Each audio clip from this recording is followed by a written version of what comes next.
In March of 2013, 9-year-old Jade Howe sat in the nurse's office at her elementary school in Kona, Hawaii. It was the annual vision screening at her school, and Jade was busy telling the visiting optometrist all about the cupcake her mom packed her for lunch and how excited she was for hula dancing class after school. The optometrist laughed and asked Jade to sit up straight so he could examine her. Jade straightened her back and smiled as the optometrist dimmed the lights and then shined a flashlight into her left eye. Right away, Jade flinched. The light made her head hurt a little, but then her eyes adjusted. She was used to eye exams. She had worn glasses for most of her life, so she knew what to expect. Normally, she would just read charts on the wall while the optometrist gave her different lenses to try. But today was different. She'd had a headache off and on all morning, and her vision felt blurred, like everything was fuzzy around the edges. So it was harder than usual for her to read all those charts. The optometrist clicked his tongue a few times like he was thinking through a problem, and Jade got the feeling that something might be wrong. Just as Jade was about to ask if everything was okay, the optometrist handed her a black plastic spatula and told her to use it to cover up her right eye. Then the doctor held up a sheet of paper with rows of letters on it and asked her to read the lines aloud using just her left eye. But when Jade put that spatula over her right eye, her vision from her left eye became so blurred that she could barely see anything at all. She lowered the spatula and inspected it as if the spatula was to blame. But when she saw no issue with the spatula, she just put it right back over her right eye, but again, she could barely see out of her left eye. She asked the optometrist what happened to her left eye, but the optometrist just scribbled on a pink notepad and ripped off the paper, and he handed it to Jade and told her to give it to her parents the moment she got home from school. That afternoon, when school let out, Jade ran to her mother, Ho Ola'i Berman, who was standing on the sidewalk waiting for her. Jade immediately handed her mother the optometrist's report and watched a worried look come over her face as she read it. Jade asked her mom if something was wrong with her eyes, but her mom just smiled and told her not to worry. They'd schedule an appointment with the optometrist when they got home. Jade very likely just needed new glasses. Jade felt very relieved and just nodded, and then she shifted her focus and just began digging through her backpack for her lunchbox. She had saved a fruit roll-up for the walk home. Usually, Jade and her mother would stop at a park near their house to play and unwind after school, but today, when they got to that park, Jade didn't really feel like playing. She still had a headache and she could barely see out of her left eye, so she ended up just sitting in the sandbox eating her snack. Jade was absent-mindedly digging in the sand when a dog wandered over to say hello. She had seen this dog before. It was a stray, and it was a little scraggly looking, but it was always friendly, and Jade knew it loved belly rubs. And so after a few minutes of playing, the dog wandered off to a garbage can to look for food, and then Jade's mom came over and sat down beside Jade and asked her how she was feeling. Jade didn't answer. She just leaned over and put her aching head in her mother's lap. She was relieved when she heard her mom say that it was time to go home. A few days later, Jade's mother, Ho Ola'i, sat in the corner of an optometrist's office watching him finish up Jade's eye exam. The optometrist switched off the lights and smiled at Jade, and then said he'd actually like to take some x-rays. Jade's mom was a little surprised, but agreed to any extra cost if it helped her daughter see. The optometrist took the x-rays right there in his office, and 15 minutes later, they all gathered around his computer screen, looking at the enlarged images of Jade's left eye. To Jade and her mother, the image they were looking at just kind of looked like a big grape with veins running through it. But the optometrist immediately pointed at a small black mass located on the retina at the back of Jade's left eye. He was certain that this black mass was causing Jade's vision loss. The retina's job is to focus the eye, and so the mass was clearly getting in the way. But he wasn't sure what the mass was. The best thing to do was treat it like an infection and start Jade on antibiotics. Then they could see if that cleared it up and go from there. On the car ride home, Jade complained that her headache was back. Her mom sighed and said that it sounded like something only ice cream could fix. Jade smiled and started bouncing with excitement in her seat. Ho Ola'i laughed as she started driving towards the nearest ice cream shop, convinced that her daughter would feel better in a few days. But after a week, Jade was not feeling any better. Her head still hurt and she could barely see out of her left eye, so her mom called the optometrist, who told her it was time for them to go see a doctor who has a specialty in these types of issues. The next morning, Jade's mom sat beside her dad, Jack, in the eye specialist's office. Jade curled up on her father's lap, playing a game on his phone while they waited for test results and x-rays. A moment later, a stout man in a lab coat walked into the office and sat on a stool opposite Jade and her parents. He pulled the stool closer to his desk, pulling Jade's x-rays up on his computer screen and flipping through a clipboard on his desk. He told Jade's parents that the antibiotics had not cleared up the black mass on Jade's eye. Then he pointed to the dark spot on Jade's x-ray. The doctor explained that the mass behind Jade's eye appeared to be inflamed, and when he compared the x-ray taken that morning to the x-ray taken last week, the mass really seemed to be growing bigger, which meant that Jade's sight loss would likely only get worse. Her headaches might become more severe too, and if the mass got too swollen, Jade could lose all sight in that eye. Jade's mom suddenly felt a lump in her throat as she asked the doctor what could be done. The doctor looked over at Jade with a hint of pity on his face, and then he said that he'd like to try injecting steroids directly into the mass, which would hopefully reduce the swelling and clear up the mass completely. It was a scary-sounding procedure, he said, but it would be done with anesthesia and it would only take a minute. And once it was over, Jade really should be cured. Jade would have this procedure done, but 2 days later, when Jade and her mother, Ho'ola'i, returned for a follow-up appointment, the specialist walked into the examination room with a glum expression on his face, and he told them that the injection had not worked. And worse than that, he said he was out of ideas. They were going to have to find a new doctor. And so over the next few weeks, Jade and her mother visited 3 other eye specialists, but none of them could figure out what was causing this black mass on Jade's left eye either. Jade's mother was really frustrated and very upset. She remembered what the first specialist had said about her daughter potentially losing all the sight in her eye, and so now she felt like if they didn't find an answer soon, it would just be too late. By the time Jade and her mother found themselves waiting anxiously in the exam room of the most experienced eye doctors on the island, it had been almost 3 months since Jade's eye began to hurt, and both Jade and Ho'ola'i were fighting a growing feeling of hopelessness. Jade's mom would never give up on her daughter, but she was tired and scared.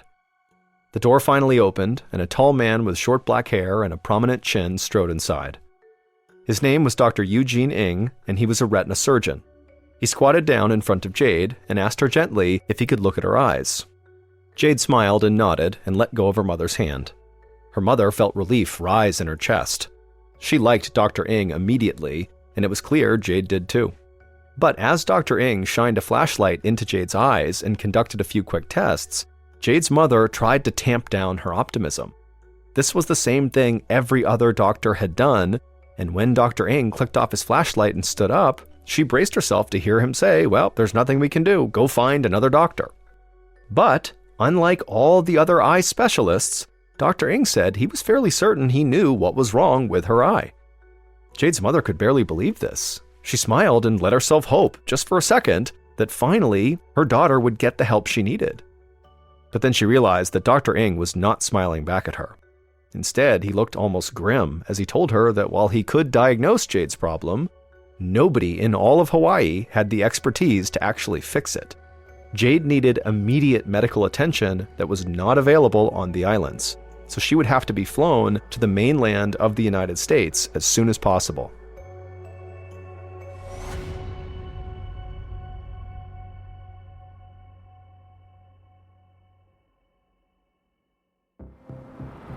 A week later, Jade sat with her mother in the back of an Uber that was driving them from the Los Angeles International Airport to their hotel. Jade watched the other cars on the highway blur past and noticed how beige and concrete everything looked in Southern California compared to the lush green of Hawaii. Jade was really missing her father. Jack had had to stay home in Hawaii to work, and he was also going to miss Jade's birthday, which was in 2 days. Jade dreaded the idea of turning 10 without her father around, and she also dreaded seeing another specialist that afternoon. Even though her left eye was now completely blurry and her headaches had only been getting worse, Jade was scared of going to see another doctor. She was afraid that whatever treatment they would give her would be more painful and more uncomfortable than what she was already experiencing. But Jade tried to push her worry from her mind. After all, she was in the city where all her favorite movies were made. Her mom had even promised her that they could go do some sightseeing when they weren't at the doctor's office. And so Jade decided she was just going to have fun on this trip no matter what. That afternoon, Jade sat in another examination chair, this time at the Children's Retina Institute in Los Angeles. A doctor with red hair and a neatly trimmed beard was drawing blood samples from Jade's arm, while Jade told him all about the last time she'd been poked with a needle and how much it had hurt. The doctor's name was Dr. Khaled Tawanzi, and Jade's mother had told Jade that he was actually the one who started this institute. Jade watched the blood flow from her arm down through a plastic tube and into small vials. It didn't hurt at all, and Jade actually found it fascinating to watch. She asked Dr. Tawanzi what he was going to do with her blood, and he smiled at her. He explained that he'd send her blood to a very special laboratory where scientists would run all kinds of tests. Then, in a day or two, they'd know for sure if Dr. Ng was right about what was causing the blindness in her left eye. Jade imagined an all-white laboratory full of shiny machines and scientists in blue scrubs. She'd seen something like that in a movie once. It made her feel safe, like the best doctors in Los Angeles would be working to save her vision. Dr. Tawanzi told Jade that in the meantime, her very important assignment was to have as much fun in Los Angeles as possible. Jade smiled as her mom assured him that they had plenty of plans for that. 2 days later, Jade peered over the side of a tour trolley, watching a shark's fin move through a man-made pool set to the iconic Jaws movie soundtrack. It was her 10th birthday, and her mother had taken her to Universal Studios Hollywood. Just as the music reached a crescendo, an animatronic shark came leaping out of the water. Jade leaped back from the edge of the trolley, and then she laughed and clapped with the rest of the tour group. By the time Jade and her mother got off the trolley a few minutes later, Jade felt better than she had in a long time. For just a moment, she had forgotten all about her troubles. She decided it was birthday magic. As she led her mother away from the studios tour, Jade heard her mother's cell phone ring. She turned to look at her mom, and Ho'ola'i dug through her purse, pulled out her phone. She looked at the caller ID and asked Jade to wait a minute. It was Dr. Tawanzi calling. Jade sat down on a nearby green plastic bench while her mom paced and listened. Jade watched as the smile on her mother's face faded. Jade's stomach lurched. She knew that whatever news her mother was receiving, it could not be good. Jade swung her legs nervously as her mother hung up with the doctor and then made a second phone call, which was much shorter. And when her mother turned around, Jade could tell she was extremely upset. Ho'ola'i strode over and sat on the bench next to her daughter. Jade held her breath as her mom explained what the doctor had told her. Jade needed surgery. Jade felt tears well up in her eyes as she asked her mother if the surgery would actually save her eyesight. Her mom frowned and struggled to find the right words. Finally, she explained that they didn't know if this procedure could actually save her eyesight. But without this surgery, it was fairly likely that she could lose her entire left eye. If that happened, she would have to have a glass eye instead. Jade tried to picture the doctor cutting out her eye and what it would feel like with a glass ball in her eye socket.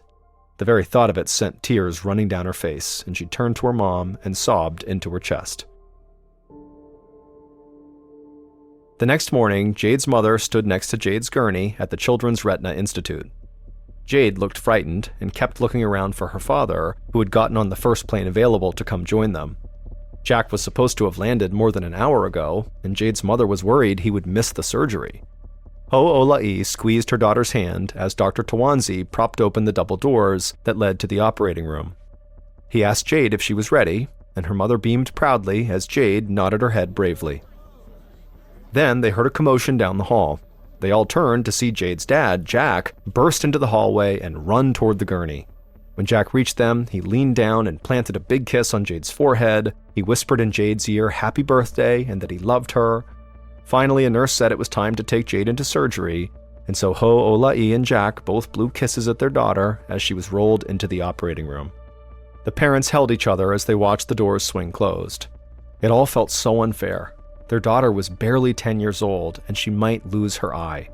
And now all they could do was wait and hope. In the operating room, Dr. Tawanzi waited until Jade was completely asleep before using a speculum, which is like a small vice grip, to pry open her left eyelid. Once her eyelid was propped open, Dr. Tawanzi began the careful process of removing Jade's eye completely from its socket so that only the optical nerve was connecting it to her body. Once Dr. Tawanzi had freed Jade's eyeball from its socket, he held it up and turned it around until he was looking at the back. He had seen scans of the mass on Jade's eye, but he was still shocked by how it looked in person. It was a thick, dark mass, and it was caked on so hard it felt like a rock. Dr. Tawanzi could tell it was going to be extremely difficult to remove it without permanently injuring Jade's eye, because the doctor knew there was a risk that this mass was not just on Jade's eye, it might be embedded inside of Jade's eye. And if that was the case, Jade would very likely lose her eye entirely no matter what Dr. Tawanzi did. But Dr. Tawanzi would not know how bad this was until he attempted to remove it. It took Dr. Tawanzi nearly 3 hours to remove this foreign mass from Jade's eyeball, slowly pulling it off one tiny piece at a time. It almost felt like he was tearing cardboard with each pull. But finally, with one last gentle pull, the last of the black lump dislodged. Dr. Tawanzi placed it all on a dish, and a nurse whisked it away for testing. Then he lifted Jade's eyeball with his forceps and slid it back into the socket, hoping it could be saved.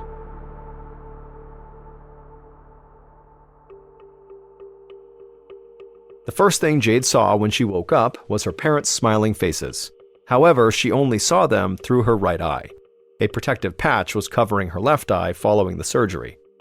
Jade felt groggy, but she was so relieved to see her parents, especially her dad, who told her she looked so cool, like a pirate. But then Jade began to panic as she touched her patch and wondered if she still even had an eye behind it. Was there a glass eyeball now? But her mom took Jade's hand and told her, don't worry, she still had her eye. Dr. Tawanzi was able to save it. Jade smiled huge with relief. Her mom was crying and told Jade what a great job she did. A few moments after that, Dr. Tawanzi walked into the recovery room.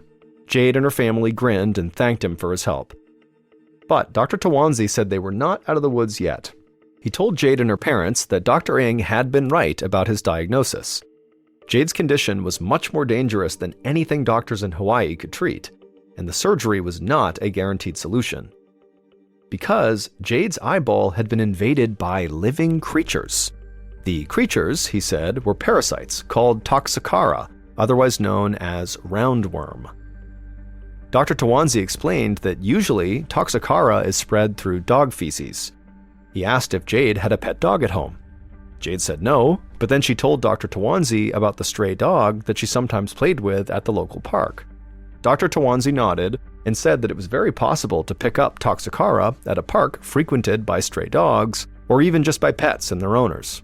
All it would take for Jade to get this infection would be for her to touch a tiny bit of dirt with dog feces on it, and then touch her mouth. Toxocara is not rare. In fact, they are one of the most common parasites in the world.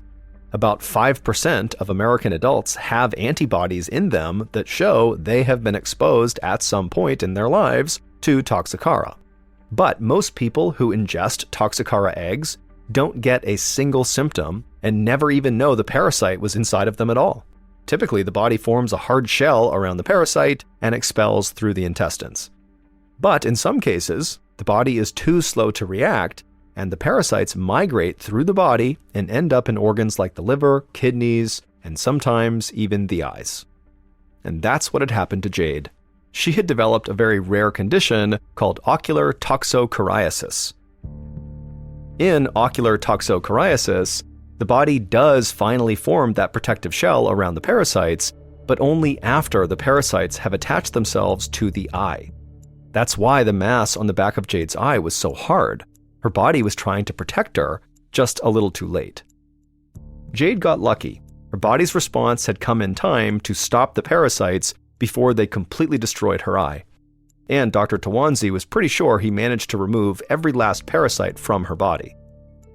Still, he told Jade and her parents that she would have to be watched very closely in the days ahead to make sure he had not missed any. Most of Dr. Tawanzi's explanation went way over Jade's head, but she grimaced at the disgusting thought of accidentally eating dog poop, and Dr. Tawanzi actually laughed a little bit when he saw Jade's face. He told her it's much more common than you think. Just make sure you always wash your hands after the playground and you'll be okay. Jade grinned as a wave of relief washed over her. She was ready to be done with doctor's offices and dog poop. A few days later, the family all flew back home to Hawaii.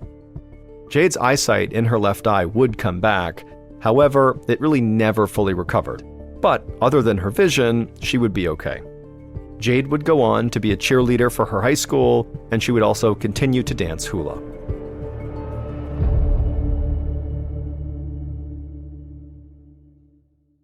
Another beautiful day in late October 1994.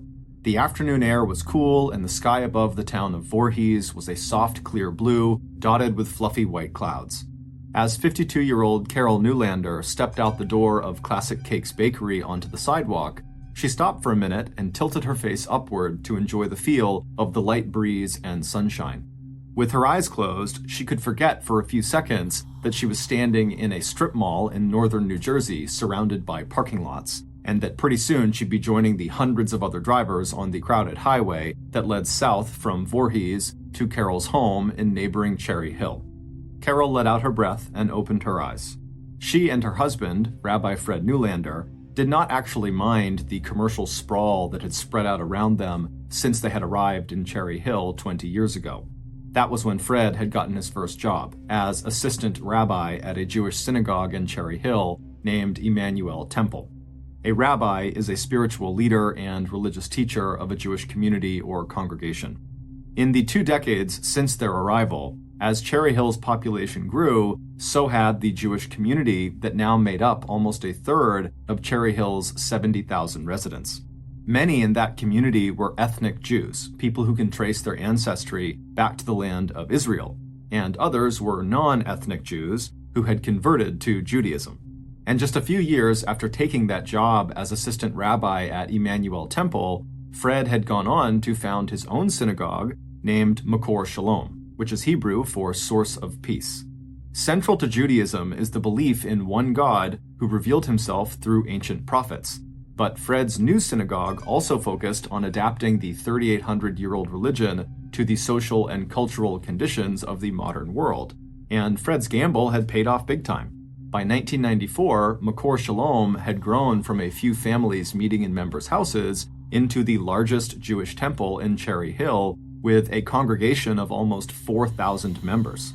And Fred and Carol had moved from their small apartment to a comfortable 4-bedroom colonial house in one of the many subdivisions that had slowly but surely nibbled away at what had once been Cherry Hill's rolling farmland. But during those years, Fred was not the only one finding success. The last 2 decades had also been very good to Carol.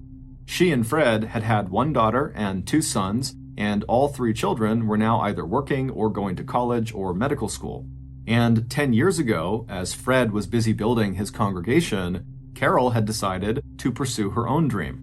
Working right out of her kitchen in their home at 204 Highgate Lane, Carol had poured her boundless energy into starting a business baking kosher cakes and selling them to local restaurants.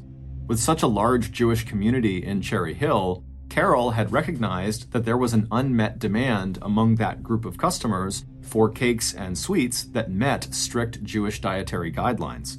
And it would turn out the Gentile, non-Jewish residents of Cherry Hill were just as enthusiastic about Carol's cakes and cookies as the Jewish population was. So before long, what had started out as first Carol, then a handful of close friends making cakes in their ovens at home, had grown into Classic Cakes Company, with 2 large retail stores, one in nearby Audubon, and the other right there where Carol was standing, at the Eagle Plaza Shopping Center in Voorhees. Now, Classic Cakes employed close to 50 people, and combined sales from both bakeries easily topped $10,000 a day. And now, Carol thought to herself as she shouldered her purse and turned toward her own car out there in the parking lot, it was time to get on to the second half of her workday.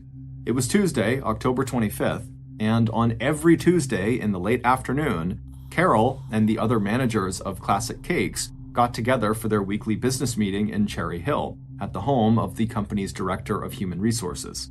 It was a meeting that often lasted as long as 3 hours. But as Carol walked over to her dark Toyota Camry out in the strip mall parking lot opening the car door and slipping into the driver's seat.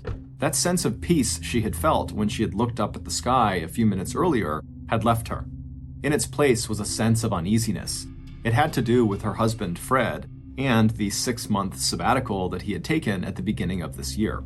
A sabbatical is an extended paid leave period that gives an employee a chance to travel and study. And in Fred's case, the other staff at his synagogue had basically encouraged him to take this sabbatical, almost like it was a reward for all the hard work managing such a big congregation. And Fred had been excited about this sabbatical, but instead of using it to travel or study like most people do, Fred just used the time to grow out his thinning gray hair into a long ponytail and then just kind of hung around the house in Cherry Hill and at his synagogue, Makor Shalom. Over the last 10 months, her husband had also become increasingly critical of his assistant rabbi, and to Carol, even after his sabbatical period had ended, Fred had seemed very distracted and preoccupied. Now, as Carol drove her car out of the Eagle Plaza parking lot and headed towards Route 70, she tried to reassure herself that Fred's change in behavior couldn't possibly have anything to do with their marriage. After all, they'd been together for almost 30 years, and during that time, Carol had come to know and cherish the qualities that made her and Fred such a strong couple. Where Fred was charismatic and bold, Carol was practical, warm, and good at listening to people. While Fred inspired people, Carol had a knack for making them feel like she was a trusted member of their family. And even though they had come from such different backgrounds, Carol and Fred had formed a loving and productive partnership. Carol, who had been born to wealthy parents, had grown up on the ocean side of New York in a big house with grounds that rolled down to the shore of Hewlett Bay. Fred, who was 1 year older than Carol, was the only child of immigrants who had grown up in the blue-collar section of Queens, New York, where his father had run a struggling dry cleaning business and his mother had stayed home to take care of Fred. Carol and Fred had met on a blind date when they were both in college. Fred was studying religion at Trinity University in Connecticut, and Carol was studying psychology at an exclusive women's college in Massachusetts. Carol, who was small and elegant with auburn-colored hair, intelligent dark eyes, and great taste in clothes and jewelry, was instantly attracted to Fred, whose physical strength and rugged good looks made him seem much taller than his 5 feet 4 inch tall frame. The attraction was 100% mutual. The two of them got married in 1965, moved to Queens, where Fred was later ordained as a rabbi, and by 1971, Cherry Hill, New Jersey would become the Newlanders' permanent home.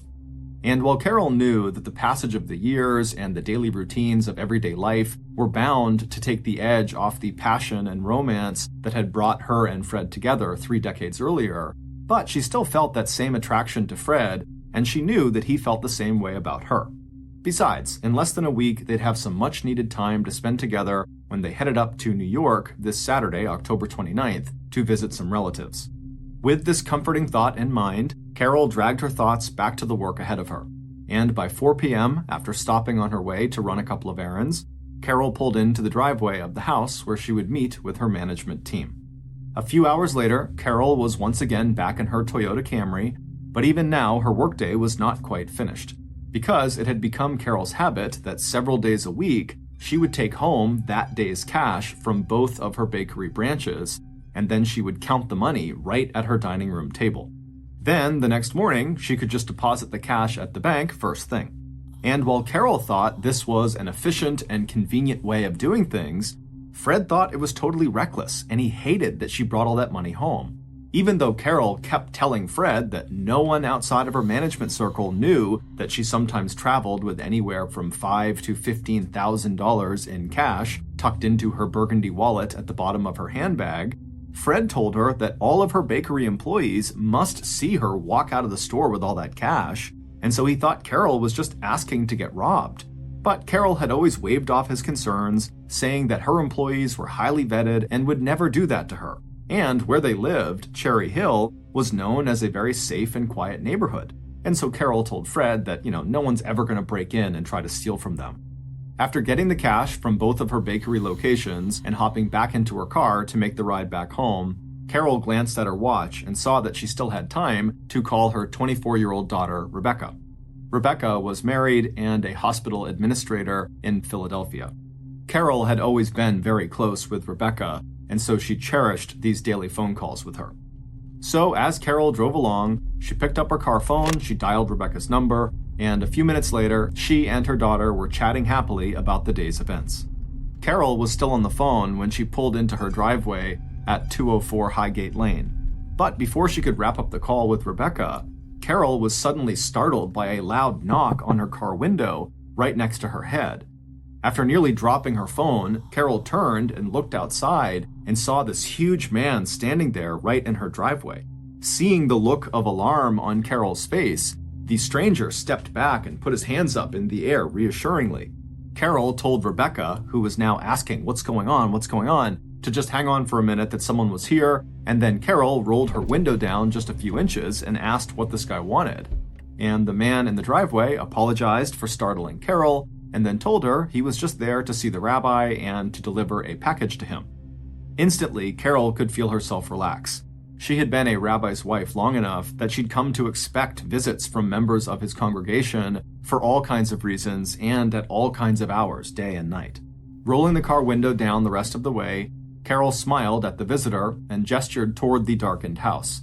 She told him that the rabbi was not home yet, but the man was welcome to come inside and wait and deliver the package in person. After hearing bits of this conversation her mother had just had with this unexpected visitor, Rebecca felt concerned, and when her mom put the phone back to her ear, Rebecca asked her to please give a call once this guy has left so Rebecca would know that her mom was okay. Carol agreed and then ended the call with Rebecca, and then Carol got out of her car, she shut the door behind her, and began walking toward her house with the visitor walking right behind her. Carol had left her handbag filled with all the money in her car trunk. She would come out later when her visitor had left to bring it inside. But for now, Carol led the way to the front door, and when she got there, she unlocked it and gestured for her visitor to step into the small, warm entrance.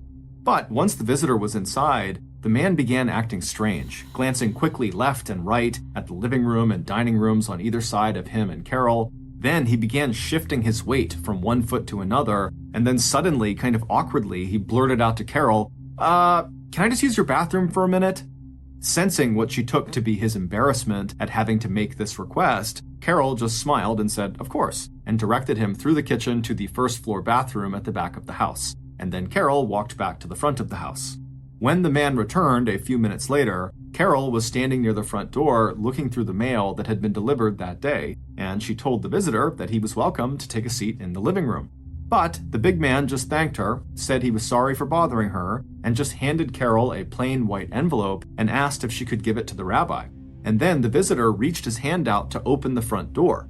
Meanwhile, almost without thinking, Carol, who had been going through the mail, when she was handed this envelope, she just opened it right away. And when she saw its contents, which was nothing, it was an empty envelope, she put her hand out and stopped this guy and said, hey, wait a minute, it's empty. Did you give me the right one? The man looked startled and then told Carol he must have made a mistake and he picked up the wrong envelope earlier to bring by, and so he'd just have to come by another time. And then, without waiting to hear what Carol had to say, this man very quickly left the house and disappeared into the darkness.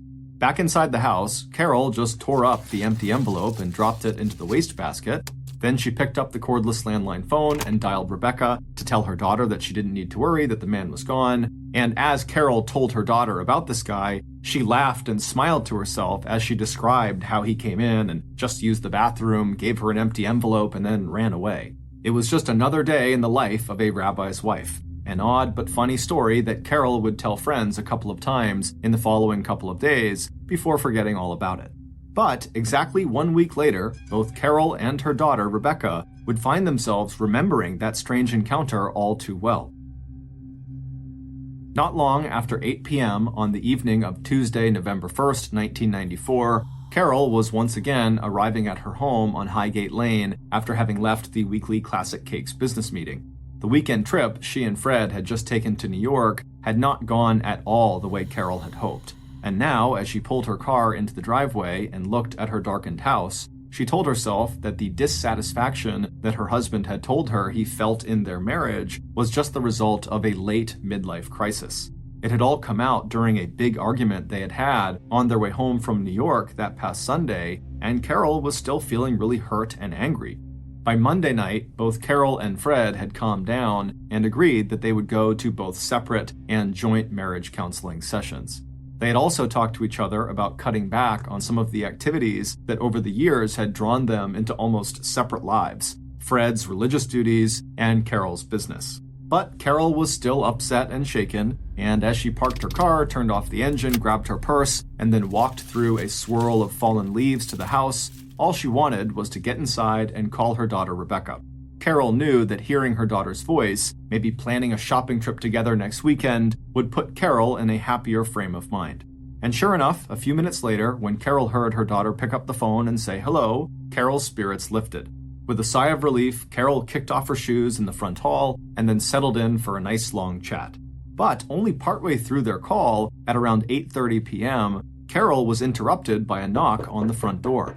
Carrying the cordless phone with her, Carol walked to the entryway and peered out the big oval stained glass window in the center of the door. Even through the colored glass, Carol recognized her visitor right away. It was the same huge guy who had stopped by last Tuesday with the empty envelope. Carol swung the door open, and even before the man had time to say, "Hey, it's me again," Carol had invited him inside.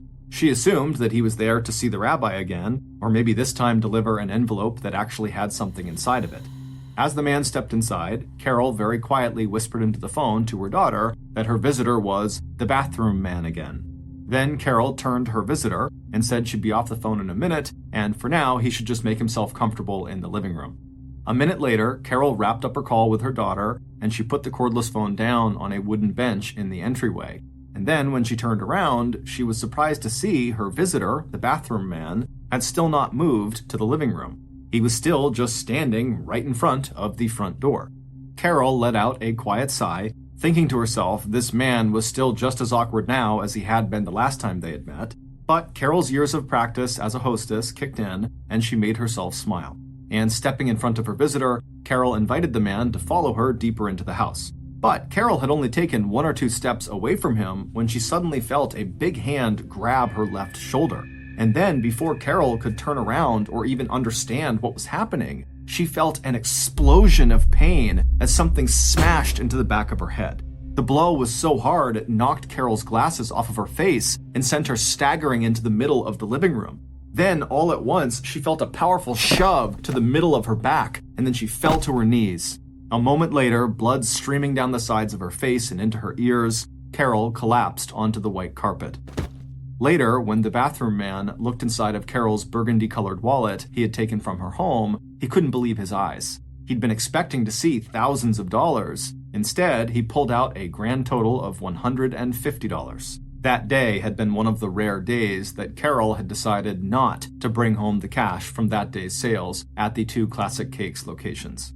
Meanwhile, at Temple Makor Shalom, located just a few minutes away from Highgate Lane, Rabbi Fred Newlander was finding it almost impossible to end the workday and get home. He'd had to check in on the weekly Alcoholics Anonymous meeting that was going on in one of the conference rooms, and he'd also sat in on choir rehearsal and one of the Jewish study classes taught by his assistant rabbi. He had checked in with Carol earlier that afternoon by phone before her business meeting. Since their argument on Sunday, their conversations had felt strained. Trying to ignore the frosty tone in his wife's voice, Fred had told her that he was probably going to be late that night, but at around 6 p.m., he did plan to go back to their house and have dinner with their son Matthew, but then he'd be leaving again and he wouldn't see her again until late. 20-year-old Matthew was a first-year medical student now at nearby Rutgers University, but he was still working part-time as an emergency medical technician with the Cherry Hill Fire Department. He lived at home with his parents, Carol and Fred, but between his classes and his 12-hour EMT shifts, his parents did not actually see much of him. Finally, just after 9 p.m. that night, Fred stepped out the door of Makor Shalom into the cool, cloudy November night. Like his wife Carol, Fred had also been thinking a lot about all the two of them had built and made together over the past nearly 3 decades. He knew his son Matt had overheard him and Carol arguing after they got home from their weekend trip to New York, and he also knew that Matt had wanted to talk to him over their dinner earlier that evening about what was going on with his parents. But his marriage was just not something Fred wanted to discuss with his children, and so he had pointedly turned the conversation in another direction every time Matt tried to talk about it. Now, 15 minutes after leaving the temple, Fred pulled his car into the driveway of 204 Highgate Lane. The lights were on in the house, and Carol's car was in its usual place. A minute later, at 9:20 p.m., Fred was at the front door of his house, and when he tried the handle, expecting it to be locked, he found it was unlocked. Fred shook his head at the lack of security, thinking about all that money Carol might be counting right now at the dining room table. Once the door was open, Fred expected to hear his wife immediately call out to see if that was him, but instead, the house seemed unusually still and quiet. And then, as Fred stepped inside the house, he saw Carol's feet just visible in the entrance to their living room. No shoes, just socks. A few more steps forward, and what Fred saw on the floor and walls and ceiling of the living room was so shocking that for a moment he was sure he was going to pass out. Struggling to make sense of the scene in front of him, Fred slowly started backing up and reaching out blindly behind him for the cordless phone that Carol had left in the entryway just an hour earlier. 2 minutes later, at 9:22 p.m., the dispatcher at the Cherry Hill Police Department picked up an incoming 911 call. The man's voice at the other end of the line sounded like it was being dragged out of him. "My wife is on the floor and there's blood all over." But a minute later, that same man's voice had sharpened into something closer to a scream. Standing in his front hallway talking to 911, Fred realized that his son Matthew was probably hearing this 911 call right now, and that Matt, being an EMT, might be among the medical personnel that were now being rushed to the Newlander family home. The last of his composure crumbled, and Fred began begging the 911 operator not to let his son anywhere near his house. He could not let his son see his mother the way she was. 7 minutes later, Highgate Lane was crowded with police cars and emergency vehicles. Matt had not been allowed inside of the house, and he and Fred were standing together at the end of the driveway when an EMT came over and told them that, unfortunately, Carol was deceased. And no, it did not look like suicide, it looked like murder.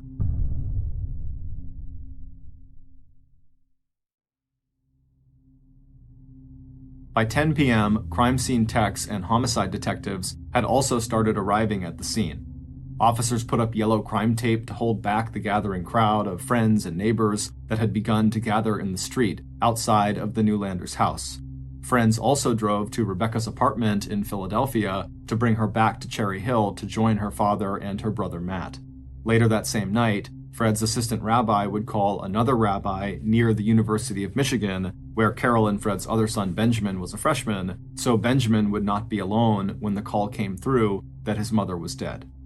Meanwhile, the investigation into Carol's death was already moving quickly. By 11 p.m. that night, Camden County detectives John Long and Arthur Folks had already zeroed in on their first potential suspect, Fred. After all, he was both the husband of the victim and the person who found Carol's body. And detectives' initial impression of the crime scene had weighed against the idea that the murder had been committed by a stranger in the course of a robbery. There had been no forced entry, no sign that the house had been ransacked, and Carol was still wearing valuable gold and diamond jewelry when her body had been discovered. The detectives were also suspicious of how calm Fred was when they first saw him. And the fact that there was not a single drop or smear of blood on his clothing told them that after finding his wife laying there, Fred had not made any attempt to check for a pulse or try to offer his wife any kind of aid. Because if he had, he would have had blood all over him. And although the detectives would have to wait until the forensics reports came back from the crime lab, the techs working the crime scene were not finding any fingerprints, no footprints or even impressions, and no sign of a murder weapon, which made investigators think that this attack had to have been carefully planned. And so detectives instantly became very interested in learning more about the Newlanders' marriage. But before even having their first informal interview with Fred, the detectives assigned police officers to start interviewing neighbors to see if anyone had information about when Carol arrived home that evening and whether neighbors had seen any recent unusual or suspicious activity. Detectives also wanted to know if there were any security cameras on nearby homes that might have captured footage of someone entering or leaving the Newlander house. With all that done, the two detectives left the house just after 11 p.m. and joined Fred and his two older children inside the heated interior of one of the ambulances still parked outside the house. And right away, after speaking with them, the detectives learned about a new number one suspect. Because Rebecca had wasted no time telling the detectives about the two visits her mother had had from the so-called bathroom man, the stranger who had gone into the Newlander home with Carol exactly 1 week ago with the empty envelope, and the second visit had been that night. And now it seemed clear that tonight's visit from the bathroom man must have happened just before Carol was killed. And when Fred told police that Carol often brought home large amounts of cash from the bakeries, detectives realized that if all that turned out to be true, Carol may have been the target of a robbery after all. This possibility was strengthened when Fred and his children were able to confirm that there was something missing from the Newlander house, the burgundy-colored wallet where Carol hid her envelope full of cash. By 1:30 a.m. in the early hours of Wednesday, November 2nd, so just hours after Carol has been found, detectives had relocated to the Cherry Hill police station and were ready to conduct individual formal interviews, starting with Fred and his children. Rebecca repeated her information about the bathroom man, as well as telling police every detail she could remember from her recent phone calls with her mother. As for her parents' marriage, she said she was not aware of any serious problems or issues, but then again, she said she had not been living with them for some time. But in the interview with Rebecca's brother, Matt, which began at 2:30 a.m., he reluctantly admitted that his parents might have been going through some issues in their marriage. He told them about how his parents had gotten into that big fight during their car ride home from New York 3 days earlier, and that after they had returned, his mother had told him that his dad wanted out of the marriage. But by Monday, Matt said that things seemed to have calmed down, and yesterday afternoon, so Tuesday, the day Carol was killed, she'd even called Matt and told him not to worry, that his parents had done a lot of talking together and everything was going to be fine. It was 3:30 a.m. when Fred finally was asked to come into the interrogation room. When he answered the detective's questions, his voice sounded tired. By the end of the interview, it was obvious that he was finding it difficult to focus. He told investigators that the day before, he and Matthew had left the house together after their dinner around 6 p.m., and that Fred had gone straight to the temple, where he stayed until just a few minutes after 9 p.m. And then he drove back home and he discovered his wife. When asked, Fred told detectives that he didn't think Carol was having any issues with any of her coworkers at Classic Cakes. He also told detectives that he couldn't think of really anyone in her life that would want to hurt her. And as for this bathroom man and the letter or package he wanted to give to Rabbi Fred, Fred just shook his head. Unexpected and sometimes bizarre visits came with the territory of ministering to the religious and spiritual needs of 920 different families. But Fred said he was not aware of or expecting any deliveries back on October 25th, so the bathroom man's first visit to Carol, or last night when the bathroom man had made his second appearance. He told detectives that Carol had mentioned the first encounter with the bathroom man to him, but she had seemed more amused by the whole thing than alarmed by it. And she had apparently not given anyone, including Fred or Rebecca or Matt, a real description of what the bathroom man had looked like, aside from saying he was big and dressed in a windbreaker.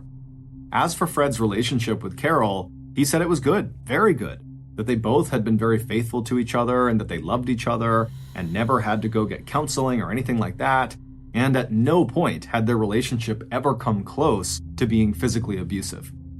As Fred said all this, the detectives were acutely aware of the fact that Fred did not mention the fight he had apparently gotten into with Carol a few days earlier, according to his son Matt. When Fred was asked about the lack of blood on his clothes and why he hadn't at least reached down and checked for a pulse when he saw his wife on the floor, Fred bowed his head and then told them that it was immediately obvious to him that she was dead. A few hours after Fred's interview, on that same morning, Wednesday, November 2nd, police were back at the Newlander house to do a thorough inspection of the outside of the property. Crime techs had finished their work earlier in the morning and sent all the evidence they had collected from inside the house to the crime lab for analysis. and Carol's body had been transported to the medical examiner's office for an autopsy. Neighbors woke up that Wednesday morning to the sight of investigators using a ladder truck they'd borrowed from the local fire department to check the roof of the Newlanders' house for any clues. Police officers had also fanned out to interview Carol's business partners and staff at Classic Cakes and Fred's assistant rabbi from Temple Makor Shalom. Other officers were tracking down any leads or information about deliveries to the Newlander property that may have been scheduled for around the time Carol was killed. But despite the promising lead about the bathroom man and the momentum of the first 48 hours, the investigation into Carol's murder almost immediately slowed to a discouraging crawl. No one had come up with any information that would help police find this mysterious bathroom man. Investigators couldn't find any deliveries scheduled for the Newlander house on either October 25th or November 1st, the 2 days the bathroom man was there. And Fred's assistant rabbi just shook his head no when detectives asked him if he knew of any marital problems between Fred and Carol. On Thursday, 2 days after the murder, and the day Carol's body was released by the medical examiner's office back to her family, 2,000 people attended a funeral service for Carol that was held in the sanctuary of Temple Makor Shalom. And after the funeral service, Fred announced that Carol's Shiva, the Jewish equivalent of a wake, would be held at the Newlanders' house, in the same room where Carol was killed. Despite contractors having come in and thoroughly cleaned that room, Carol's friends and family still noticed faint bloodstains under the new coat of paint on the walls and ceiling. It wasn't until the Newlanders' phone records came back a few weeks after Carol's death that police finally got a break in the case. While looking for calls that had been made to or by Carol, police noticed one number that showed up over and over again. But it had nothing to do with Carol, and everything to do with her husband and a very high-profile member of his congregation. And by early December, police uncovered a scandal that would rock Cherry Hill and focus national media attention on one of the state's most charismatic religious leaders. Police would also find another possible suspect in the murder of Carol Newlander. It would turn out Fred had lied to police when he described his marriage as being really solid, and he'd told an even bigger lie when he described himself as being a faithful husband. Instead, starting on December 24th, 1992, so 2 years before Carol was killed, Fred had begun having an affair with a 48-year-old local celebrity and member of his congregation, Elaine Sonsini, and so that phone number that had shown up in the Newlanders' call records was Elaine Sonsini's number. Elaine was a well-known on-air radio personality who hosted a popular morning news program out of a big station in Philadelphia. She had met Fred when he had officiated her late husband's funeral. Before, and especially during, the rabbi's 6-month sabbatical, he and Elaine had been meeting up almost every day to have sex, even deadbolting the door of Fred's private office and using Temple Makor for their illicit get-togethers. As police started to press Elaine for details about her involvement with Fred and whether she had any direct or indirect involvement with the murder of his wife, Elaine, who had a solid alibi, decided it was time to lawyer up and go public with her side of the story and the details of the affair. And suddenly, Fred was back at the top of the suspect list, both in terms of the police investigation and the news accounts that were now appearing in major regional and local media. For Fred, when this affair went public, it was devastating. There are lots of married couples who have experienced infidelity, but in Fred's case, his affair and infatuation with Elaine had automatically stamped him not only as one of America's many unfaithful husbands, but also as a murderer. Even his alibi was now being treated by investigators and definitely by the media as too good, too convenient, that maybe the rabbi had just arranged for his wife's death so he could ride off into the sunset with the beautiful Elaine Sonsini. But despite Fred continuing to shout from the rooftops that he hadn't done anything and that the police still had not found a single shred of evidence connecting him to his wife's murder, Fred knew it didn't really matter, because the media, and to some degree the police, had already decided he was guilty. And so, desperate to clear his name, Fred went on the offensive. Not only did he hire a defense attorney to represent him, he also revealed to the public that within days of Carol's death, he had already hired his own private investigator to try to find out who killed his wife and why. 49-year-old Len Genoff had been both a member of Temple McCore and an acquaintance of Fred's since 1992. But it was Len's background in security and covert operations with the US and Israeli Secret Services, along with his private investigator's license, that had caught Fred's attention. Len also had close ties with the local police. And even though Len had not really made any more progress in finding Carol's killer than Camden County law enforcement, once Fred went public with Len's involvement in the case in early 1995, Len became a sort of unofficial spokesperson for the embattled rabbi. But for Fred, despite his best efforts, his life seemed to just continue to go from bad to worse. On February 26, 1995, the damage to his reputation had become so bad that he resigned his post as head rabbi of the synagogue he had founded 20 years earlier. Several months later, on June 9, 1995, Fred's lover, Elaine Sonsini, left Fred and married one of the police officers who had been assigned to help with the investigation into Carol Newlander's death. A year after that, in April of 1996, the Central Conference of American Rabbis suspended Fred from practicing as a rabbi for a minimum of 2 years as punishment for his extramarital affair. But despite Fred's life crumbling all around him, his private investigator continued to have his back, telling everyone that while Fred certainly was guilty of adultery, that didn't mean he was also guilty of murder. Fred deeply appreciated Len's support, but what he really needed from his private eye, or from anyone at this point, was evidence about who actually killed his wife. But it wasn't until late April 2000, almost 6.5 years after Carol Newlander was brutally murdered, that police finally would find that evidence. That month, investigators answered a phone call from someone who said they had important information that would help authorities identify Carol's killer. The conversation that came next would turn everything the police thought they knew about this case upside down. Based on what this caller was able to tell law enforcement, here is a reconstruction of what really happened to Carol on the evening of November 1st, 1994. The bathroom man was sure he had planned Carol's murder down to the last detail. But when Carol had let him into her house on the night of Tuesday, October 25th, he knew right away that he had made a mistake. As soon as he stepped inside, he had seen immediately that Carol's purse, and more importantly, the burgundy-colored wallet, were nowhere in sight. And so the bathroom man, he struggled for a moment, trying to keep his composure before changing his plan. He had to be sure the purse and the wallet were here. So, thinking quickly, he asked Carol if he could use her bathroom. But instead of actually going to the bathroom, the man just walked around Carol's first floor, checking all of the rooms for this purse and wallet. But when he couldn't find them, he knew he'd just have to come back another time. And so he walked back to the front door where Carol was, and he handed her that envelope, telling her it was the package he had come to give to the rabbi, and then he was about to leave when Carol had opened it up. Now, the bathroom man knew the envelope was empty. Delivering it to the rabbi was just his excuse he was using to get inside of the house.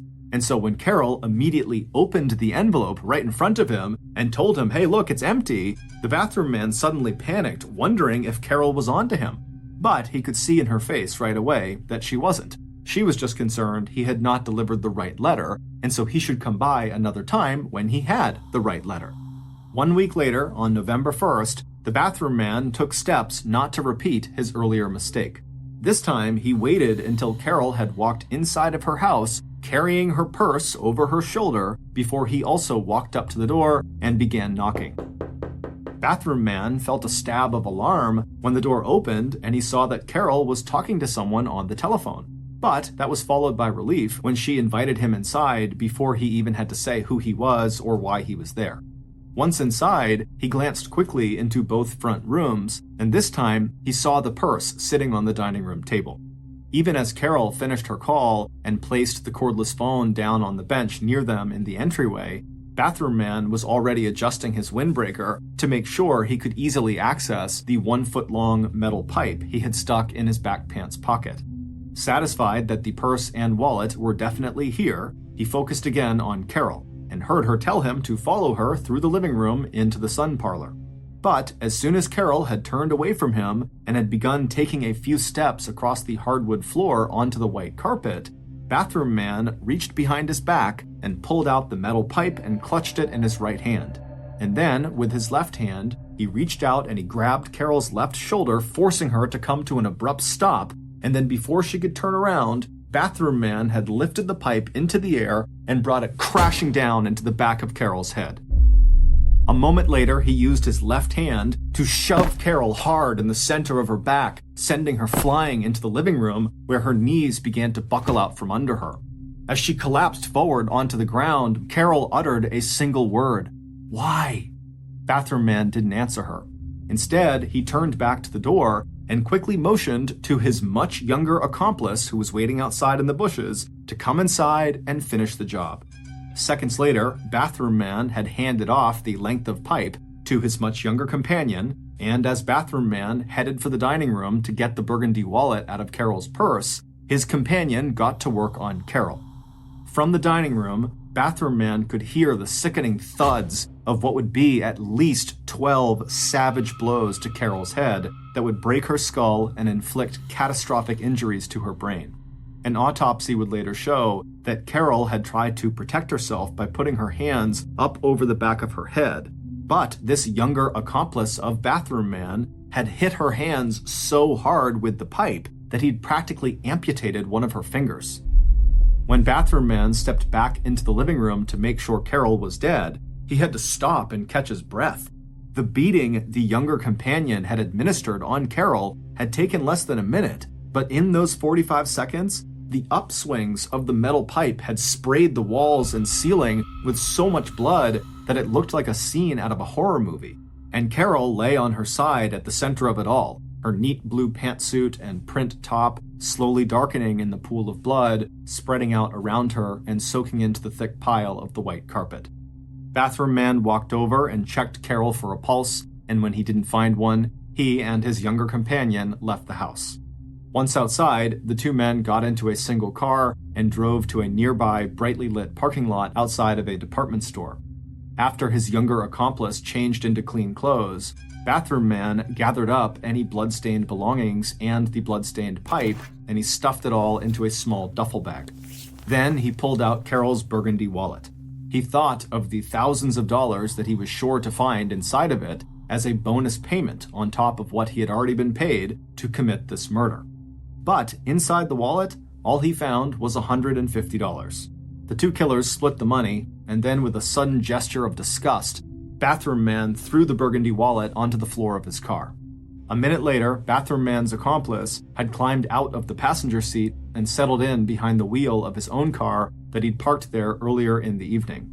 He gave Bathroom Man a wave before pulling out of the parking lot and heading back to the apartment the two men shared. A few minutes later, Bathroom Man was also on the road, but he was not going back to the apartment. Instead, he headed east towards the nearest police station. He stopped only once along the way, to buy 4 cups of coffee.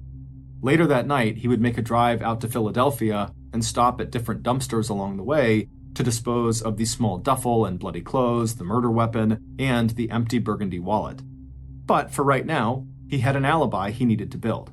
So at 9:12 p.m., Bathroom Man, aka Rabbi Fred Newlander's own private investigator, Len Genoff, did what he did on most Tuesday nights. He drove to the Evesham Township Police Station 5 miles from the Newlander house, and then he walked inside and made his way to the Detective Bureau, where he delivered the coffees he had bought to his good buddies on the night shift, and where he settled in to wait for the news to break that Rabbi Fred Newlander's wife was dead. It wouldn't be until 2 days after Carol's murder, on Thursday, November 3rd, at her funeral service in the sanctuary of Temple Makor Shalom, that Len would again see the person who had promised him $30,000 for killing the rabbi's wife. When it was Len's turn in line to console the stricken and grieving rabbi, Len stepped forward to shake Fred Newlander's hand, but before he could, Carol's husband pulled Len in for a big hug. And when the two men were cheek to cheek, Fred whispered his thanks in Len's ear for getting the job done. The murder had gone exactly as Rabbi Fred Newlander had planned it. It would turn out that back in the summer of 1994, not long after the end of Fred's 6-month sabbatical, his mistress, Elaine Sonsini, had told Fred he had until the end of that year to end his marriage with Carol, or Elaine would break off their affair. As the rabbi started to think about his choices, he decided he'd rather see Carol dead than risk the damage that a divorce might do to his reputation. So, in August, Fred approached Len Genoff, a member of his congregation who claimed to have worked with both the U.S. and Israeli secret services. Both those claims, and almost everything else Len had told people about his background, insecurity, and covert operations, turned out to be false. But when Len's rabbi and spiritual leader Fred Newlander asked him if he would be willing to put his skills to work and kill a so-called enemy of Israel, Len said yes. Only the enemy turned out to be the rabbi's wife, and her only sin was that she stood between the rabbi and his mistress. While Len knew who Carol was, Carol did not know who Len was. There were over 4,000 people in the congregation, and so Carol and Len had just never actually met. After Len agreed to do the job, Fred spent the next few months explaining to Len exactly how he wanted the murder to look, like a robbery gone wrong. Fred also gave Len a hand-drawn map showing the layout of the inside of the Newlander house and where Len should look for Carol's purse and wallet. The murder would have to take place on a Tuesday night when Carol and Fred's son, Matthew, was at work, and when there were enough evening activities at the temple that Fred could construct an airtight alibi for himself. Then, immediately after the murder, the rabbi would hire Len to act as a private investigator working to clear the rabbi's good name. Len had done a lot of things in his life that he was not proud of, but cold-blooded murder was not one of them. So, for this job, Len had decided to hire an accomplice, his 21-year-old roommate, Paul Daniels. Like his older friend, Paul was a recovering alcoholic, but he was also broke and he suffered from a variety of mental disorders. When Len offered Paul $7,500 if Paul would actually be the one to kill Carol, Paul could not believe his good fortune. On October 20th, 1994, 2 weeks prior to Carol's murder, when Len had actually handed the $7,500 to his young accomplice, Paul had grabbed the money and then jumped up out of his chair, where he spent most of his days watching TV, and he began yelling in excitement, "That bitch is dead!" But starting immediately after Carol's murder, the guilt over what he had done started eating away at Len Genoff. And by the beginning of 1996, so roughly a year and a half after Carol's murder, Len had become an off-the-record source, that's someone who was never identified by name, for a reporter who was covering the investigation into the Carol Newlander homicide. And by May of 2000, almost 6 years after Carol's death, that reporter, who had gradually learned the truth from Len, had convinced Len to go to police and tell them the truth about what happened to Carol. It would take 2 trials before a jury found Fred Newlander guilty of the murder of his wife Carol. As a star witness, Len Genoff was both a blessing and a curse. He could implicate the rabbi as the mastermind who set up the homicide, but Len's own history of telling one huge lie after another about his own life and background threw everything he had to say into question. And compared to the eloquent denials of Rabbi Fred, and the fact that there was no hard evidence linking the rabbi to the actual murder, Fred Newlander's first trial in 2001 ended in a hung jury. But by the time the case was retried less than 1 year later, Rabbi Fred had lost his most important supporters, his children, Matt and Rebecca, both of whom wound up testifying against him.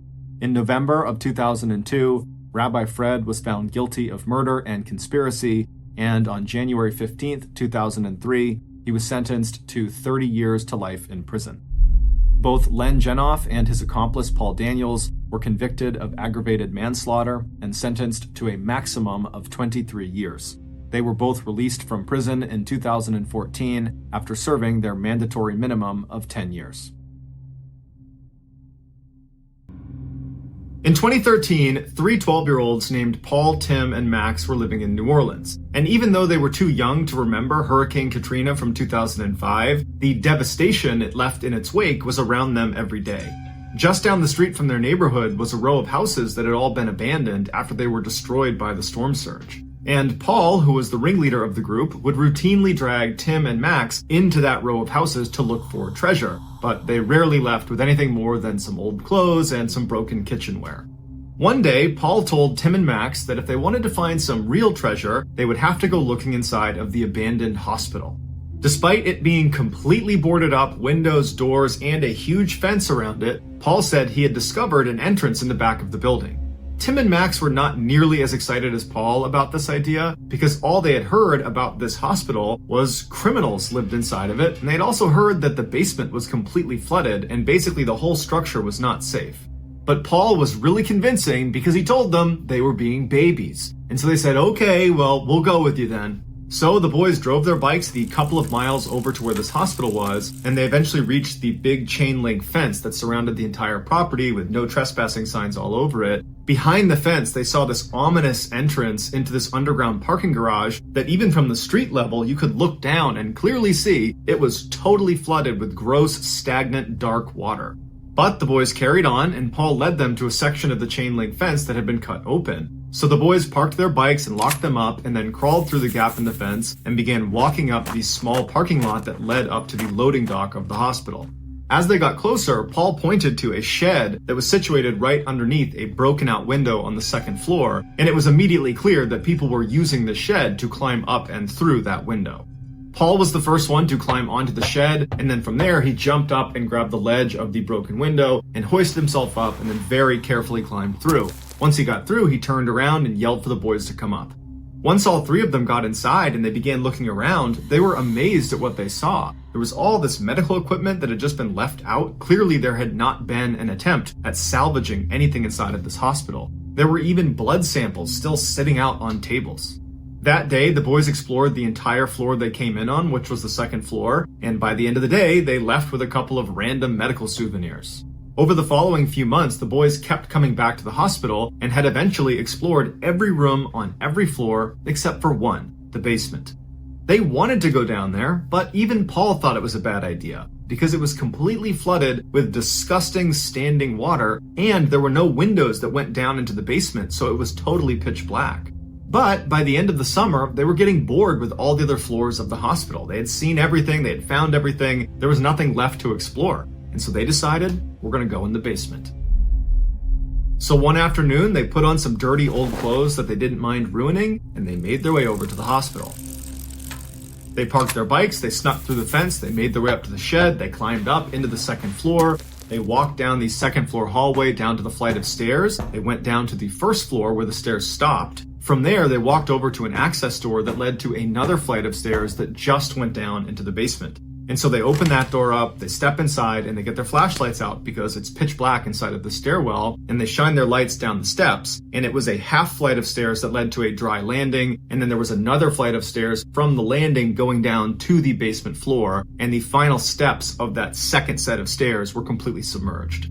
So with their flashlights up, they walk down the first flight of stairs to the landing, they turn around and they stop and they shine their light into the basement. And what they see is just deep, dark, murky, standing water. And from their perspective, the basement was not some huge, sprawling, open space like you would imagine. Instead, they were looking down at a wall because there was this hallway that ran perpendicular to the stairs. And so it went all the way to the right and all the way to the left, but they couldn't see down either of them. They could only see basically the landing of the stairs. In order to look down the hall, they would need to go into the water and walk a few feet into the hall. And so as the boys are just scanning their flashlights into this murky water inside of this small segment of the basement that they could see, Paul finally says, all right, you know what? Screw it, I'm going. And he slowly walks down that final flight of stairs and he takes his first step into the water. And Tim and Max, they stay up on the landing. They're gonna let Paul go on his own first. Paul takes another step, and before long, he says he's reached the basement floor and he's up to his chest in this disgusting water. And so he's keeping his arms high up out of the water, he's still got his flashlight, and he wades out to the point where he can actually look down the hallway in either direction. And so he looks down one way, and then he looks down the other way, and then he turns around to face Tim and Max, who are still back up on the landing, and he says, you can't see down either hallway. There's huge filing cabinets, and there's a generator down there, and I can't see in either direction. We probably can't go very far. At this point, Tim and Max feel compelled to go down there with their friend, and so they walk down that final flight of stairs into the water, and they wade their way over next to Paul, at which point they shine their lights down the hall, And sure enough, they basically can't see anything past maybe 5 or 6 meters down each hallway. As the boys were standing in the middle of the hallway, not making any moves in either direction, they suddenly hear something down the far right side of the hallway. And they shine their lights and they realize their view's completely obstructed, and whatever's made this sound, they can't see it. It's blocked by the generator and the filing cabinet. And as they're shining their lights, they still can't see anything. They hear a massive splash, like someone cannonballed at the far end of the hallway. And the boys do not stick around to try to get a better angle to see it. They immediately turn around and run as fast as they can, or as fast as the water will allow them, back to the steps, back to the landing, back to the first floor, back to the second floor, down the hall, out the window, and they run all the way back to their bikes. And by the time they're back there, they're panting, they're soaking wet, they haven't spoken yet. It was like intuitive fight or flight, and they were out of there, and they're sitting there heaving, and they look at each other and they start laughing. It was like this adrenaline rush. It was crazy what they were doing. And they look back up at the hospital and they're staring at the second floor window, almost half expecting to see whoever it was that made this big splashing sound to suddenly emerge in the window, but no one ever did. And after about an hour of just staring at the hospital and seeing no activity whatsoever, they convinced themselves that whatever they heard down in that hallway was probably just something falling off a shelf, or maybe there's a bird down there, but whatever it was harmless. Eventually, Paul says to Tim and Max that they should totally go back in there and try to figure out what it was that made that sound. And initially, Tim and Max are like, I don't really want to do that. But eventually, after Paul called them babies enough times, they said, okay, fine, we'll go back in the hospital. And so they go back through the fence, they walk up the parking lot, they climb onto the second floor, they walk down the hall, they go down the stairs, they get to that access door that leads down into the basement, and before they just fling it open, Paul gets his flashlight up, he turns the handle and he opens the door just a little bit and looks inside to see if anybody's in there. And there isn't, so he opens the door the rest of the way, and he, Tim, and Max go inside. Once they're inside, they shine their light down to the landing and they can still see their wet footprints all over the steps. It's silence inside of the basement. They make their way down to the landing. They turn around, they shine the light into the water in the basement itself. And now the water is completely calm again. There's no motion. It's still completely quiet. And as they're standing there looking, it's clear all of them are hesitating. They don't want to go back into chest-deep, murky, stagnant water. And they also don't know what it was that made that sound. While they were outside, they're really confident it wasn't a big deal. But now that they're in this dark basement, it seemed a little bit more intimidating. And so Tim suggests they throw something into the water to try to get a reaction from whatever this thing is, if it's alive. But they didn't have anything to throw, and then Paul, out of nowhere, takes his flashlight and throws it into the water. And before Tim or Max could react to what he just did, they all just stopped and listened to see if that would cause a reaction from whatever it was down there. And as the flashlight sunk to the bottom and completely out of view because the water was so murky, there was no reaction down there. It was still completely silent. Paul turns to Tim and Max and says, the reason I threw it is now we have to go in because I have to get my flashlight. So Paul, along with Tim and Max, make their way down that final flight of stairs. They start walking into the water. They get all the way up to their chest in water, and they wade out until Paul is directly over the light. He can barely see it through the murky water, but he can clearly see it below him. And since he doesn't want to go under the water, he tried to use his feet to get the light up, but he couldn't do it. And so he looks at Tim and Max and he goes, I'm going under. He takes a deep breath and he goes under the water. He immediately hears the muffled screams of Tim and Max up on the surface, and as he's fumbling for his light, he feels one of them yank on his shirt to try to pull him up and out of the water. Paul manages to grab his flashlight, he comes out of the water, and he turns and he sees Tim and Max booking it for the stairs. And before he can even turn around and run after them, he realizes why they're running in the first place. To his right, he can hear the sound of something huge swimming up the hallway towards him. For a brief second, he raises his flashlight and shines it down the hall, and right at the filing cabinet, this dark silhouette that's in the water, that's lying horizontal in the water, is violently swimming up the hall towards him so fast there is a wake of water coming off of it. Paul turns and runs towards the stairs, or as fast as he can go. He's trying to wade through this water that's chest deep on him. He gets to the stairs, he runs up to the landing. He can see his friends are up at the door leading out of the basement stairwell, and they're yelling for him to hurry up, hurry up. They got the door open. Paul turns the corner and runs up to that door, and right as he's leaving, he can hear whatever it was that was swimming down the hall has stopped and is now on the stairs. He goes to the access door, and he and his buddies run upstairs to the second floor. They run down the hallway. They get into that room. They leap out the window, onto the shed, onto the ground, and they run all the way out to the break in the fence where they hop on their bikes and they bike away. And as they're leaving, they turn around to look, and there's no one. There's no one in the window. There's no one outside on the property. Whoever or whatever was chasing them is still in the hospital. The boys believe it was an alligator living in the basement of this hospital, but they never found out for sure. While they continued to urban explore around New Orleans, they never went back to that hospital.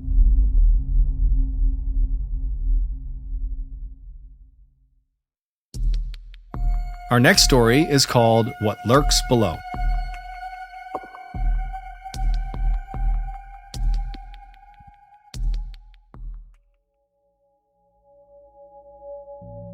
Pearly Beach is this beautiful little beach town in South Africa that's very popular amongst tourists. There's lots of snorkeling and whale watching and horseback riding on the beach. But behind this beautiful vacation town, down this bumpy access road going inland, you come to this unmarked settlement called Eluxulwany that is like the opposite of a vacation. Basically, everyone there is completely impoverished. Beyond some seasonal cleaning jobs and the occasional gardening job, there's virtually no work in that area. As a result of this crushing poverty, the men in this town have had to take on one of the most dangerous jobs in the world. It's called abalone poaching. Abalone are a very rare type of shellfish that are illegal to be captured and sold, but there's this booming illicit market for them, their primary customer being the Chinese, who view eating abalone as a status food. Abalone can only be harvested by hand, and one of the very few places you can find them is on Dyer Island, which is 3 kilometers off the coast of Pearly Beach. And so the men of Eluxulwany have become the primary labor force to go collect these shellfish for this illegal trade. On a really good night, these Eluxulwany poachers will come back and make the equivalent of a couple $100 US. And they'll use that money to support their entire family. Mom, dad, grandparents, kids, nieces, nephews, everybody. Because nobody else can work. This is like the one thing that generates money. So you're probably wondering, what makes this particular job one of the most dangerous in the world? Well, I can tell you it has nothing to do with the actual act of removing abalones. That's pretty straightforward. It's the creature that lurks below you the whole time you're in the water pulling abalones off the reef that at any moment might come up and strike.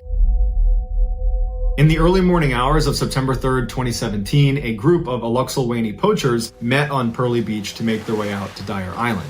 Now, because they are so poor, they do not have the money to afford renting a boat to take them out to Dyer Island, and so they swim out to Dyer Island. It takes them about 3 hours to swim out there, and then they stay there for 3 hours, going down on a breath hold over and over again, pulling abalones off the reef, and then they swim 3 hours back. And so this particular day, the poachers are pulling up their wetsuits, getting ready for this swim, and they're chatting nervously with each other, doing their best not to talk about the one thing they were all terrified of, which is what's swimming out in that water. One of the men on the beach was a 34-year-old named Zalela, who had taken a break from abalone poaching because of how dangerous it was, but he had just found out his wife was pregnant, and so he needed the extra cash, so he was going with them. South Africa is home to the largest population of great white sharks in the world. Specifically, there is a stretch of water between Dyer Island and the shores of Pearly Beach called Shark Alley that is the highest concentration of great white sharks in the world. So every time the Eluxulwany poachers swam out to Dyer Island, they had to swim over Shark Alley, and then once at the reef, removing the abalones, that's where all the sharks would hang out because they would eat the seals that were in the area. So there's sharks all around them there, and then they would swim back over Shark Alley. So all in, they would be spending 9 hours around some of the most ferocious apex predators in the world. So that morning, Zalela and the other poachers make it out past the breakers, and they head out to this stretch of kelp that covered the first third of their trip. Basically, they would stay in this big kelp field because they said the sharks didn't like to come in the kelp. But at some point, they reached the end of the last bit of kelp. And what was next was this open water swim up to Dyer Island. This would be the most dangerous part. And Zalela was the first person that was going to be entering the open water. And the way they did it is, in the open water, they would intentionally space themselves out by a couple of meters. In case one of them got attacked, the others would have a chance to swim away and avoid being caught up in the feeding frenzy. So Zalela leaves the kelp field and begins swimming across the open water. And then after a little bit, the next poacher, he begins swimming, and they had this practice where they would constantly be looking around and counting all the people they were with. Because these shark attacks, when they happened, a lot of times they would get pulled under the water and you wouldn't hear it at first. If there was a head missing, you stopped and you stopped everybody else and you made sure no one was being attacked by a shark. And so as this second swimmer is swimming along, he's counting and he's got a full head count. And then he looks and Zaleila's missing. And he yells for the others to stop. And as they're kind of poking their heads up to see what's going on, Zaleila reemerges in the mouth of a great white shark that is violently shaking him side to side. And Zaleila's screaming out, and the other poachers know they can't do anything to help him. And so they turn and they swim as fast as they can, and all they hear behind them is the sudden scream as his face would come out of the water and then go back down again, and the violent thrashing of fins as a feeding frenzy began. And so the others make it back to the kelp field, and one of them had a cell phone wrapped in rubber, and so he pulls that out and he calls one of the poacher boats, because even in an emergency, they don't call the police because they can't jeopardize their livelihood. And so they call a poacher boat that comes over, scoops them up out of the water, and then the remains of Zaleila that came to the surface, they were able to pull those into the boat and bring them back for a funeral. According to police reports, in the last 2 decades, 5 Alluxilwainee poachers have been killed by sharks. But to the Alluxilwainee locals, they say that count is not even close to accurate, because a lot of times when people do get attacked and killed by sharks, they don't report it to the police because they don't talk to the police. And so they think it's probably closer to 2 or 3 dozen people that have been killed by sharks. When interviewed, an Alluxilwainee poacher has said anytime there's a shark attack, whether it's fatal or not, they usually just take a week or 2 off and then go right back in the water. Poverty has given them no other choice.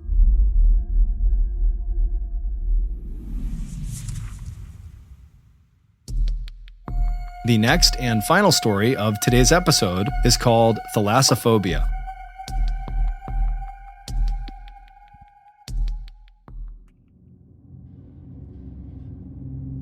In 1990, 46-year-old Alex Kirstich was a marine biology high school teacher by day and a documentary filmmaker by night. In July of that year, he and 3 of his friends were in Mexico working on a documentary about sea life in the Gulf of California. They had already shot a bunch of footage during the daytime, and now they needed to go out and get some nighttime footage as well.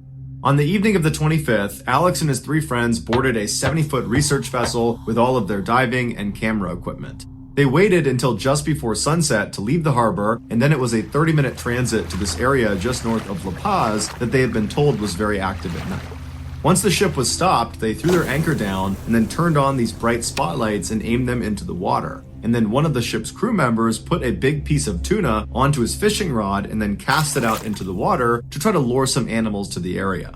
A few moments later, a black mass suddenly came up to the surface, ripped the tuna from the line, and then vanished as quickly as it appeared. Alex and his 3 friends didn't get a good look at it. They saw it happen, but they had no idea what it was. So they told the ship crew member to put another piece of tuna on the line, throw it out there, and see if they can get a better look at this thing. And so more tuna was put on the rod, it was cast out, and then seconds later, a black mass rushed up to the surface, grabbed the tuna, and then went back down again. But this time, with Alex and the others looking really intently at it, they picked up what looked like a red and white flash, like a strobe light on the skin of this creature as it descended down below. And they looked at each other and they thought, could it be? And so another piece of tuna was put on the fishing rod, they cast it out into the water, and this time, before anything could come up and take it, deep down below, they see a flash of red and white all over the place, like a bunch of strobe lights going off. And then dozens of these creatures rocketed to the surface, fought over this tuna, and then descended back down into the deep water. And so now the men look at each other and they're grinning because they know the red and white flashing they are seeing is a trademark of a very rare creature. It's their skin changing colors. It's how they communicate with each other. And this creature is so rare that at this time, no one had actually filmed it alive. There was only footage of it dead after it washed up on shore. And so suddenly Alex and his team are thinking, man, our documentary is about to become legendary if we can just get in there and get the footage. And so the men eagerly put on their dive equipment, got their cameras, and prepared to enter the water. Had they consulted with anyone who studied this rare creature, they would have been told that getting in the water with them was a horrible idea and could easily get them killed. These rare creatures are called Humboldt squids, and they are 8-foot-long apex predators that live in the deepest parts of the ocean. Because they almost never come up to the shallow waters, we know very little about them. What we do know is that, like all other squids, they have 8 arms along with 2 long tentacles that have all these suckers on it, and inside of the suckers are these teeth, these little daggers that they use to latch onto their prey, and then they pull their prey in towards their center, and at their center is this opening. It's their mouth, and it's called a beak. And it literally looks like a bird's beak. It's this hard thing that sits there and opens and shuts, and they use it to bite into their prey. And then inside of their beak is their tongue, and on their tongue are hundreds of sharp little daggers like more teeth that they also use to shred their prey. Typically, these jumbo squid will sneak underneath their prey and then suddenly shoot up, grab them with their 2 tentacles, and then drag them down to the deeper water where they feel safe. And then they begin the horrifyingly slow process of eating their prey alive because they have a gag reflex that prevents them from eating quickly. Humboldt squids are very intelligent, they're very social, and they're very aggressive towards humans, especially when they are in a large group or when they are eating.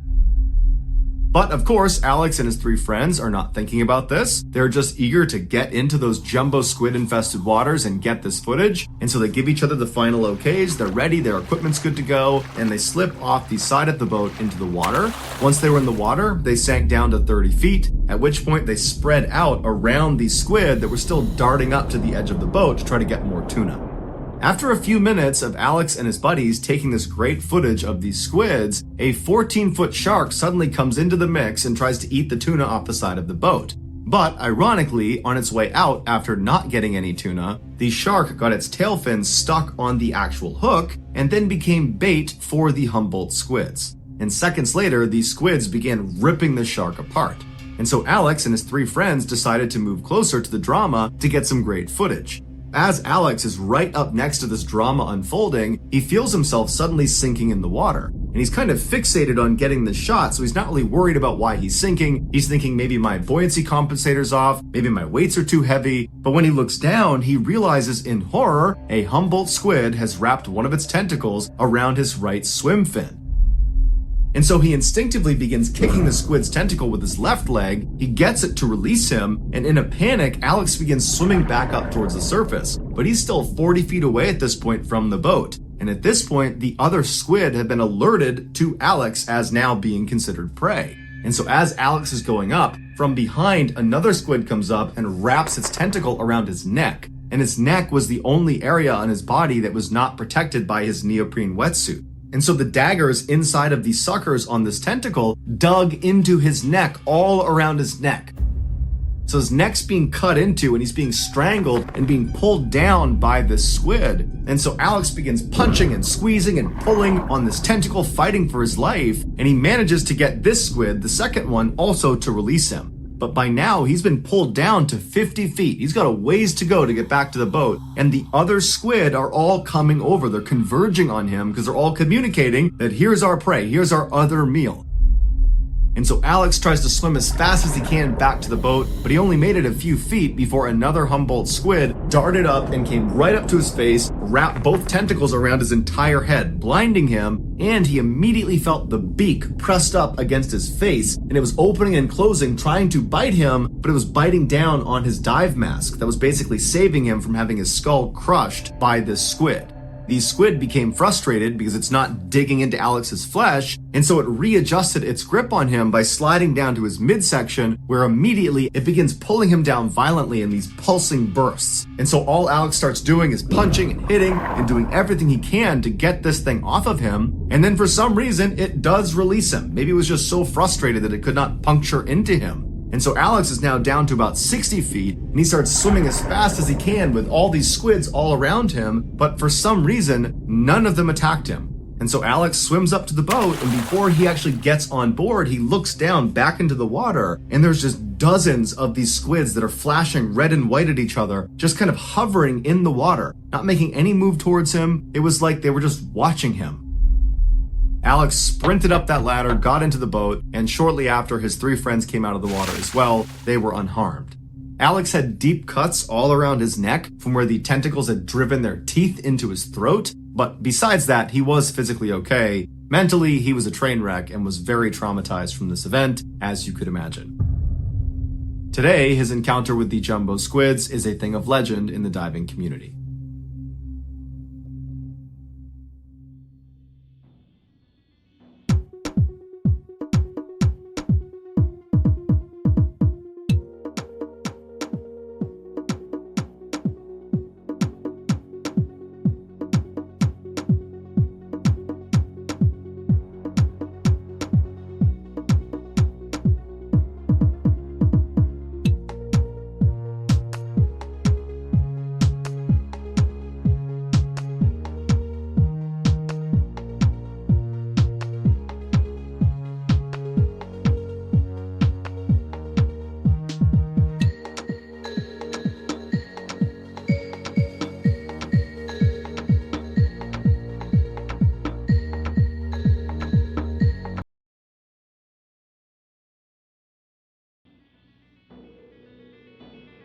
Thank you for listening to the Mr. Ballin podcast. If you got something out of this episode and you haven't done this already, please get on a crowded elevator with the Amazon Music follow button, and at some point, turn to face them, cover your nose, and say out loud, "Was that you?" This podcast airs every Monday and Thursday morning, but in the meantime, you can always watch one of the hundreds of stories we have posted on our main YouTube channel, which is just called Mr. Ballin. We have a registered 501c3 charitable organization called the Mr. Ballin Foundation that honors and supports victims of violent crime as well as their families.